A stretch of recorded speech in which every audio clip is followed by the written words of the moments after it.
La baie de Tadoussac. La magie opère dès le premier regard. Un havre de paix niché au cœur du Vieux-Québec. C'est aussi le lieu choisi par l'Association mondiale des plus belles baies du monde pour organiser son assemblée annuelle. Un organisme qui regroupe aujourd'hui 42 pays venus de 4 continents. La Méditerranée est largement représentée au sein de cette assemblée internationale. À l'image de la Corse, membre fondateur de cet organisme dès sa création en 1997. C'est la baie de Porto-Girolate qui défend ainsi ses particularités, mais qui recherche aussi des pistes possibles pour son devenir auprès d'autres pays.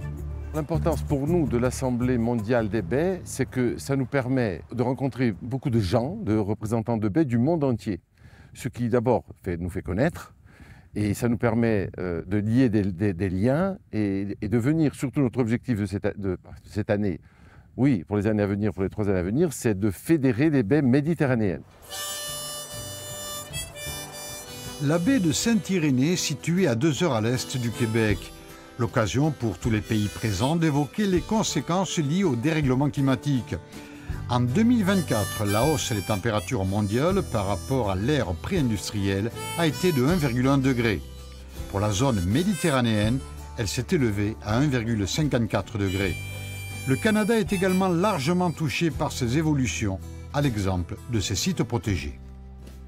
On a eu par exemple à Baie-Saint-Paul, tout près d'ici, des inondations il y a 2 ans aussi qui ont été assez catastrophiques. Donc on voit les contre-coups. Puis au niveau du paysage côtier, comme les baies ici, ce qu'on va voir, c'est de plus en plus d'érosion à titre d'exemple.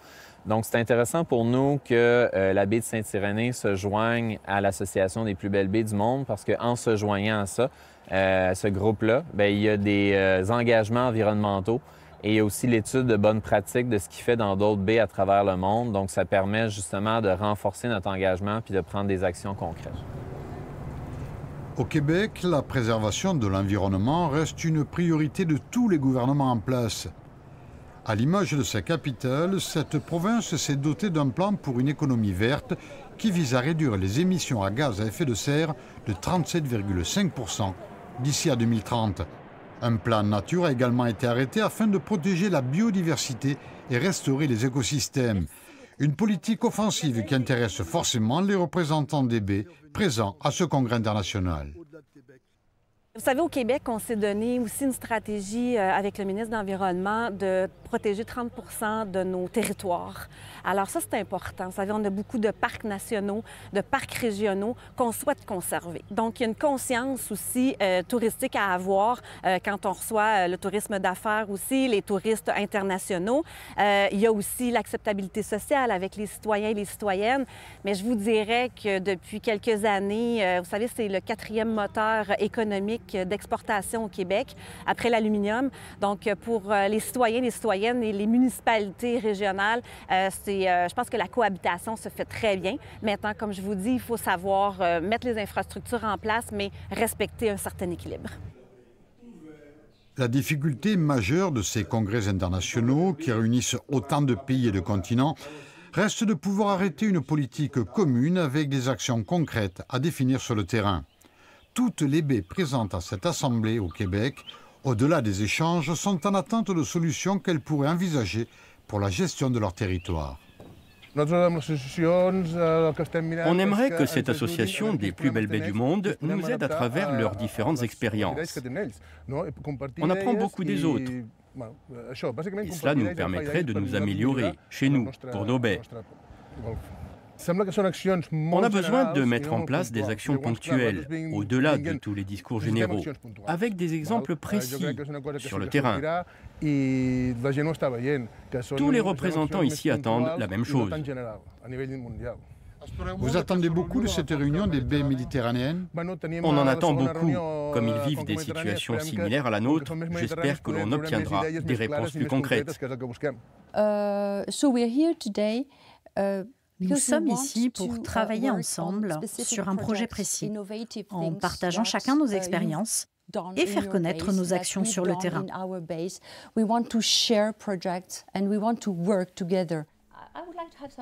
La Corse, au travers de l'association de la baie de Porto-Girolate, a décidé de mettre en place une réunion de travail qui rassemble les représentants des baies méditerranéennes. Une initiative saluée par les responsables de ce congrès international. Des problématiques communes et des échanges passionnés pour définir d'une même voix des revendications propres à ces territoires. Le surtourisme, on en parle tous, on le subit tous et on n'a pas de solution miracle, mais on essaie de travailler pour peut-être étaler la saison, peut-être que pour l'impact sur la biodiversité soit minimisé. On fait tous des efforts dans ce sens-là. Les plus belles baies, les baies sont impactées peut-être beaucoup plus que d'autres biotopes. Elles sont très fragiles et donc forcément on a besoin de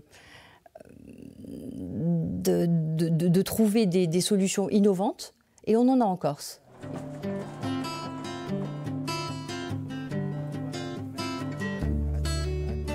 À la découverte de la baie de Taloussac. Avec une particularité, l'apparition quelquefois de baleines dans cette zone protégée. Une preuve encore de l'attachement des Québécois à leur environnement direct. Chaque représentant de ces baies revendique sa propre singularité, mais les difficultés liées à la gestion de leur territoire sont souvent les mêmes. Nous espérons beaucoup de cette organisation pour pouvoir préserver l'écosystème de notre baie. Donc on a des défis de plastique, des déchets et la préservation aussi des espèces en voie de disparition. On a plein d'oiseaux migrateurs qui transitent par notre baie. Donc le but de notre adhésion au sein de cette organisation, c'est pour apprendre des autres baies comment ils gèrent leur environnement, comment ils gèrent leurs déchets et on essaye de faire des échanges d'expériences dans ce domaine.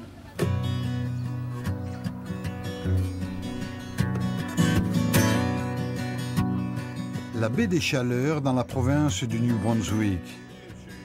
Située à l'est du Canada, son économie est axée sur ses ressources naturelles. Le territoire est boisé à 83%. Une province qui compte de nombreuses îles et lacs. Des sites remarquables comme cette baie des Chaleurs attirent énormément de touristes. Là aussi, l'équilibre à définir entre intérêt économique et préservation de l'environnement reste une priorité. On est à l'aube de présenter notre nouvelle stratégie touristique 2026-2031 et le tourisme régénératif, le tourisme durable fait partie des priorités. Comment renforcer nos communautés, comment préserver l'environnement et s'assurer qu'on prépare la province pour l'avenir.